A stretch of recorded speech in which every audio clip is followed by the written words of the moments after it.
तो गाइज अब हम बात करते हैं स्केल अप वीज़ा के ऊपर। तो ये वीज़ा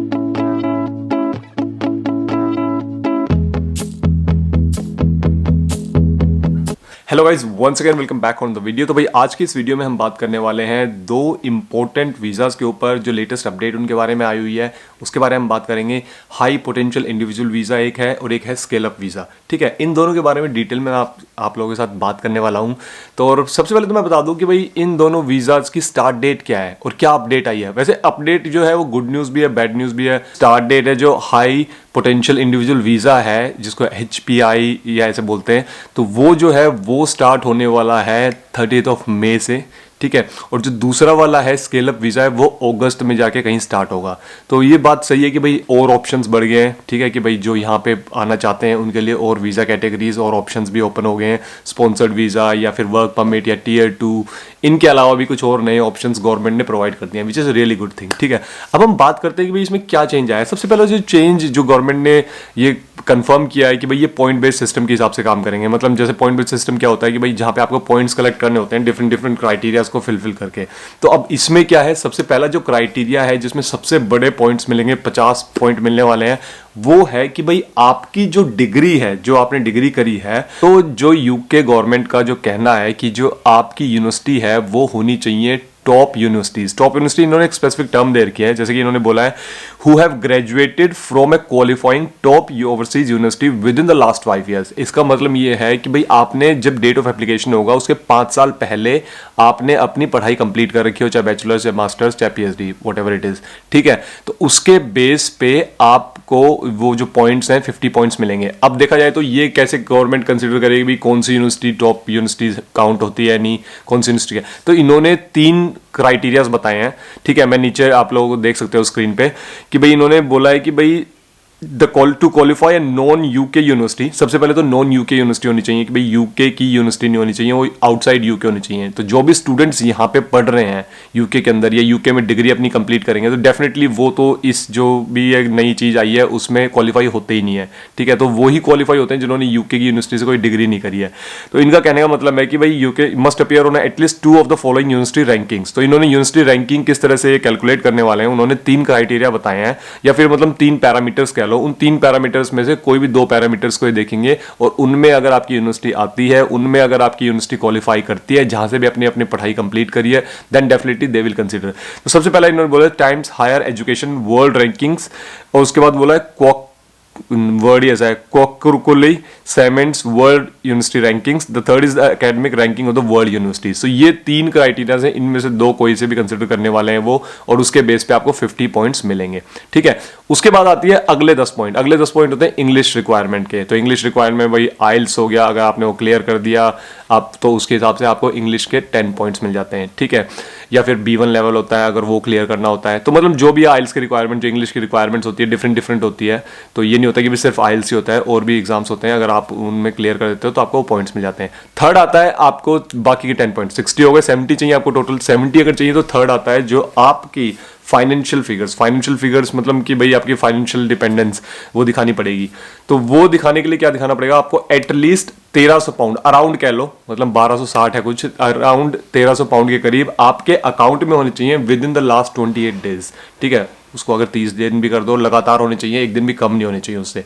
तो वो रिक्वायरमेंट है। अगर आप ऑलरेडी यूके में रह रहे हो तो ये शायद फाइनेंशियल वाली रिक्वायरमेंट है, ये आप पे लागू नहीं होती। तो ये कैसे हो जाएंगे, ये आप पूरे अगर आप काउंट करो तो 50 यूनिवर्सिटी से हो गए, 10 आपके इंग्लिश से हो गए, और 10 आपके हो गए जो फाइनेंशियल आपको स्टेबिलिटी या डॉक्यूमेंट्स दिखाने हैं उसके हिसाब से, तो जो मतलब आपको बैंक में पैसा दिखाना है। तो ये तो मैंने आपको बता दिया कि 70 पॉइंट्स आपको किस तरह से मिलेंगे। अब हम क्राइटेरिया की अगर बात करें, सबसे पहला जो इनका क्राइटेरिया है अगर इस वीजा को कोई अप्लाई करेगा तो वो यही है कि भाई आपकी यूनिवर्सिटी जो है, जो मैंने वर्ल्ड रैंकिंग बताई है, उसमें आनी चाहिए। ठीक है, आपने 5 साल पहले अपनी जो पढ़ाई है वो कंप्लीट कर रखी होनी चाहिए। ठीक है, जब डेट ऑफ एप्लीकेशन, जिस दिन भी आप डेट ऑफ एप्लीकेशन लगाते हो, ठीक है, और उसके साथ साथ आपकी यूनिवर्सिटी जो है वो यूके में नहीं होनी चाहिए। तो मतलब जो स्टूडेंट्स ऑलरेडी यूके में पढ़ रहे हैं या जो स्टूडेंट्स यूके पढ़ने आने की सोच रहे हैं, तो वो इस वीज़ा कैटेगरी में जो ये नया निकल के आया है उसमें क्वालिफाई नहीं करते। तो that is a very bad news कि भाई जो यूके में ऑलरेडी जिन्होंने डिग्री करी है तो वो ऑब्वियसली वो क्वालिफाई नहीं कर पाएंगे। So this is one of the bad news. मुझे लगता है कि पर्सनली कि भाई इनको कंसिडर करना चाहिए था, क्योंकि ये इसके हिसाब से तो ये हो गया कि भाई अपनी यूनिवर्सिटीज़ को ये टॉप को ये रैंकिंग क्वालिफाइंग यूनिवर्सिटीज़ में नहीं काउंट कर रहे क्या, या फिर क्यों नहीं इन्होंने मतलब यूके की यूनिवर्सिटीज़ को कंसिडर किया, या फिर ये दूसरे लोगों को जो बाहर से जो और टैलेंट है उनको चांस देना चाहते हैं, क्योंकि यूके के स्टूडेंट्स जो हैं जो यूके यूनिवर्सिटीज़ में पढ़ रहे हैं उनके लिए अलग से और फेवरेबल PSW जैसे कि ये देते हैं। तो that could be the one of the reason. So ये बैड न्यूज़ है, वो स्टूडेंट्स के लिए बहुत बड़ी बैड न्यूज़ है, जो पर्सनली मुझे लगती है विच इज़ नॉट फेयर। ठीक है, जो यहाँ पे पढ़ने के लिए आते हैं, इतना पैसा लगाते हैं उनके लिए, but this is what they did it. ठीक है, कितने टाइम का मिलेगा? 2 साल का मिलेगा अगर आपने बैचलर्स या मास्टर्स करी हुई है उस डिग्री के बेस पे अगर अप्लाई कर रहे हो तो, और 3 साल का मिलेगा अगर आपने PhD के बेस पे आप अप्लाई कर रहे हो तो। अब बात आती है कि इसके बेनिफिट्स क्या क्या हैं। तो सबसे पहले बेनिफिट तो ये है कि कोई जॉब ऑफर रिक्वायर्ड नहीं है, कोई जॉब ऑफर या सैलरी रेंज या सैलरी ब्रैकेट के भाई इतनी मिनिमम सैलरी होनी चाहिए, मैक्सिमम इतनी होनी चाहिए, ऐसा कुछ भी रिक्वायरमेंट नहीं है। और दूसरा क्या है, आपका डिपेंडेंट आपके साथ आ सकता है।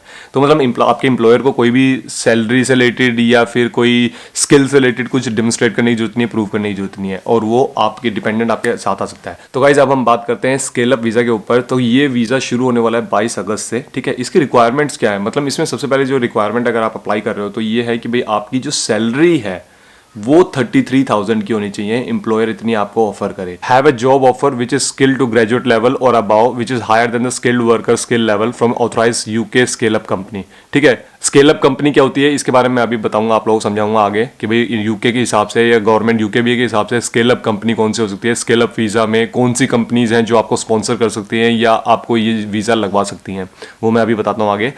और इसमें सैलरी जो होनी चाहिए वो भी to be paid 33,000 per annum आपको पे होनी चाहिए। ठीक है, विच एवर इज हायर, मतलब 33,000 तो मिनिमम होनी चाहिए या फिर इससे ज़्यादा भी हो सकती है। इंग्लिश रिक्वायरमेंट आपकी मीट होनी चाहिए, फाइनेंशियल रिक्वायरमेंट जो है वो भी आपकी मीट होनी चाहिए। अब हम बात करते हैं स्केल अप एम्प्लॉयर्स की, क्या इनसे क्या मतलब है? स्केल अप एम्प्लॉयर्स से इनका मतलब ये है कि भाई वो ही एम्प्लॉयर्स जिनकी ग्रोथ एनुअलाइज्ड 20%, मतलब हर साल 20% ग्रो कर रहे हैं, या तो उनके टर्नओवर के बेस पे या उनकी एम्प्लॉयज के बेस पे। मिनिमम उनके 8 या 10 एम्प्लॉयज, 10 हैं शायद, 10 एम्प्लॉयज होने चाहिए जिस टाइम पे वो आपकी एप्लीकेशन डलवा रहे हैं या जिस टाइम पे वो आपको स्पॉन्सर कर रहे हैं। वो ये रिक्वायरमेंट्स फुलफिल करते हैं तो वो आपको एक COS इशू कर सकते हैं, सर्टिफिकेट ऑफ स्पॉन्सरशिप, और उसको आप यूज करके इस वीजा को आप लगवा सकते हो। उसके बाद ये वीजा मिलेगा कितने? ये वीजा मिलेगा आपको 2 साल का, और अगर मान लो एक बार 6 महीने तक तो आपकी जो मेन रिक्वायरमेंट 33,000 की वो होनी चाहिए। उसके बाद आपकी जो स्किल है दूसरी स्किल पे भी काम कर सकते हो आप, ठीक है, सेम एम्प्लॉयर के साथ, और आपकी सैलरी भी कम हो सकती है। लेकिन जब आप उसको एक्सटेंड करवाते हो इस वीजा को, तो मेक श्योर आपके लास्ट के 24 मंथ्स में आपकी जो 33,000 मिनिमम सैलरी है वो होनी चाहिए। सिमिलर लागू होता है कि मान लो एक बार एक ने एक्सटेंड करवा लिया अपना वीजा फर्दर 2 साल या 3 साल के लिए, उसके बाद 5 साल के बाद क्या आप PR अप्लाई कर सकते हैं? हाँ, 5 साल के बाद आप PR अप्लाई कर सकते हो, लेकिन PR अप्लाई करने के लिए आपको क्या करना पड़ेगा कि भाई आपको ये दिखाना पड़ेगा लास्ट 24 मंथ्स में आपकी जो सैलरी है, एनुअल सैलरी है, दैट इज मोर देन 33,000 और 33,000 पाउंड पर ईयर। ठीक है, तो ये आपको प्रूव करना पड़ेगा। इसमें भी आप अपने डिपेंडेंट को लेके आ सकते हो, विच इज़ वेरी गुड। सो यही था जो छोटी मोटी जो अपडेट इसके बारे में, जो गुड न्यूज़ कह लो या बैड न्यूज़ कह लो। जो बैड न्यूज़ मुझे लगती है जो स्टूडेंट्स के लिए बहुत है कि भाई यहाँ की यूनिवर्सिटीज़ को कंसिडर नहीं कर रहे, विच इज़ नॉट राइट। और बाकी मुझे नहीं पता कि गवर्नमेंट ने क्यों ऐसा डिसीजन लिया है, लेकिन यही था जो अपडेट मैं आप लोगों के साथ शेयर करना चाहता था। आई होप आप लोगों को ये वीडियो अच्छी लगी। अगर आप लोगों को ये वीडियो अच्छी लगी है तो वीडियो को लाइक जरूर कर देना और नीचे कमेंट करके जरूर बताना। मिलते हैं नेक्स्ट वीडियो में, तब तक के लिए बाय।